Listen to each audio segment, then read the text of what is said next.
A continuación vamos a ver la seguridad en el trabajo y la higiene industrial. La seguridad en el trabajo es un conjunto de técnicas y de procedimientos que tienen por objetivo eliminar o disminuir el riesgo de que se produzcan los accidentes de trabajo. Es la técnica más extendida y también la técnica que mayor cantidad de accidentes de tipo atrapamientos, caídas a distinto nivel, contactos eléctricos nos va a eliminar. La herramienta fundamental es la evaluación de riesgos laborales. La evaluación de riesgos parte de una identificación de peligros, donde se estima el riesgo, se valora y por último se planifican las medidas preventivas. En el caso de la obra de construcción es ligeramente diferente. Existe el Real Decreto 1627/1997 sobre obras de construcción, en la que sustituye la evaluación de riesgo por el Plan de Seguridad y Salud en el caso de que haya proyecto en la obra de construcción. Hablaremos de las diferencias entre máquinas y equipos de trabajo, qué requisitos debe cumplir una máquina y cuál es la necesidad de tener adaptaciones al Real Decreto 1215 en el caso de conjuntos de máquinas o de máquinas anteriores al año 95.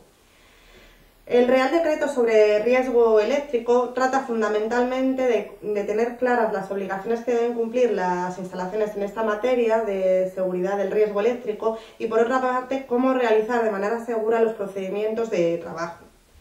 En productos químicos nos centraremos en el almacenamiento de productos químicos, las etiquetas y las fichas de seguridad, es decir, las condiciones que deben tener los almacenamientos cuando se concurran ciertas circunstancias y cómo deben estar etiquetados y colocados tales productos. La atmósfera explosiva es un riesgo que aparece cuando la posibilidad de la presencia de llamas, fuego, ignición está dentro de un área donde pueda haber una presencia de gases combustibles o de gases inflamables. Veremos cómo se detecta ese peligro, se evalúa y se proponen las medidas preventivas. Los espacios confinados es un riesgo que aparece cuando hay zonas que están poco ventiladas y donde puede aparecer el riesgo de asfixia, incendio o explosión e intoxicación. Y veremos qué medidas preventivas se nos propone para evitar o disminuir el riesgo de espacio confinado. Existen una serie de medidas preventivas básicas que están legisladas en diferentes reales decretos que resumo de esta manera. Real Decreto sobre condiciones mínimas que deben cumplir los lugares de trabajo, Real Decreto sobre la señalización de los espacios de trabajo, Reales Decretos sobre los equipos de protección colectiva e individual y los artículos de varios Reales Decretos que hacen referencia a la presencia del recurso preventivo, es decir, de una figura que vaya a vigilar ciertas actividades porque las consideremos peligrosas. Los planes de autoprotección no dejan de ser evaluaciones de riesgo, un documento que evalúa el riesgo de incendio y establece un plan de actuación del caso de incendio. Hay que tener en cuenta que la protección contra incendios es un conjunto de medidas que completan la acción preventiva y que una buena protección en este caso se basa en la buena detección, en la buena extinción y en la buena alarma.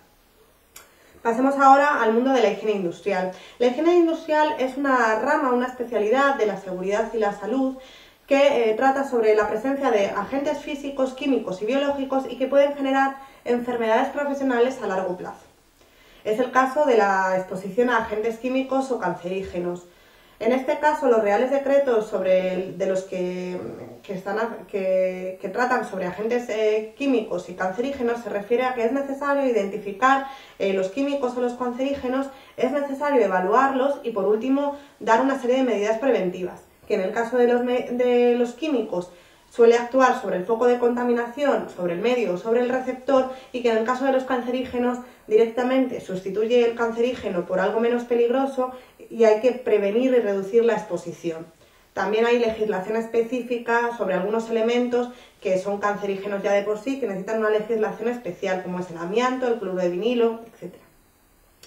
El caso de las vibraciones mecánicas y ruido, en los reales decretos sobre los que se tratan estos temas, habla primero de qué es la vibración, qué enfermedades produce, qué es el ruido, qué enfermedades produce, y lo que nos dice es que hay que identificar esos riesgos, hay que evaluarlos, compararlos con unos valores límite y, por último, proponer una serie de medidas preventivas. En el caso del ambiente térmico es algo parecido. Tenemos efectos provocados tanto por el calor como por el frío, como por las bajas temperaturas. Hay que medir, hay que comparar y hay que tomar medidas preventivas, que pueden ser medidas técnicas, organizativas o de protección personal. Tenemos ahora el tema de radiaciones, son reales decretos diferentes. El tema de ionizantes, de energía nuclear, el Real Decreto lo que trata es de clasificar una serie de zonas para ver dónde pueden acceder los trabajadores, ver qué tipo de trabajadores expuestos tenemos y qué valores o qué límite de dosis tienen los trabajadores o bien incluso el personal de la calle. En cuanto a las radiaciones no ionizantes, es ligeramente diferente. Podemos identificar el peligro, evaluar, comparar con los valores límite y tomar las medidas preventivas oportunas, basadas en medidas técnicas, organizativas o de protección del personal. Y por último, tendríamos la exposición a agentes biológicos. En el Real Decreto también nos habla de una identificación, una evaluación y una serie de medidas preventivas. Lo que quiero hacer inciso es que agentes biológicos no solamente son bacterias, hongos, virus, protozoos, etc., es decir, organismos vivos, sino que también tenemos una serie de elementos, también vivos, pero no organismos, como son el polen, el látex, pelos y descamaciones animales, etc., que pueden provocar sensibilidades en los trabajadores que por tanto también están afectadas por esta exposición a agentes biológicos. Y aquí damos por concluida el tema sobre seguridad en el trabajo e higiene industrial. Muchísimas gracias.